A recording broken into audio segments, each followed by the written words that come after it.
لیستینگ جدیدمون تو منطقه آرورا، تقاطع یانگ و هندرسون، یه تاون هاوس 5 خوابه با 2 تا واشروم که کلا بازسازی شده. نزدیک بزرگترین پلازای آرورا هستش که شما هر چیزی مثل LCBO، مترو، شاپرز، هر چیزی بخواید دقیقاً تو چند قدمیتون هستش. بریم با هم دیگه ببینیم. 848,000 تا قیمت پایه این خونه هستش که گذاشتیم. بریم ببینیم.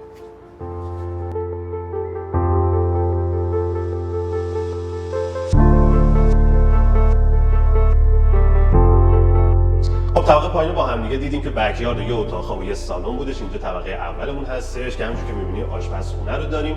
تمام اپلاینس‌ها نو هستش. کف فلور عوض شده. اینور که می‌بینید یه سالن داریم که از دو طرف نورگیر هستش. پنجره‌های بزرگ در این سمت داریم. اونور هم نورگیر داریم. لیوینگ روم و داینینگ روم و یه اتاق خواب همین گوشه داریم که می‌بینید چقدر نورگیر و دو تا پنجره بزرگ خوشگل داره.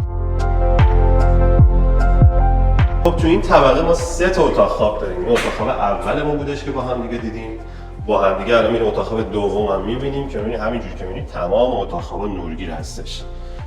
و حالا دستشویی رو تو طبقه سوم داریم که کاملا برند نیو هستش و تمامش نو کار شده. اتاق خواب سوممون هم که می‌بینید چقدر بزرگه، پنجره‌های بزرگ و نورگیر و یه کلازت خیلی خوشگل و بزرگ. هر چقدر دلتون می‌خواد توش لباس بذارید.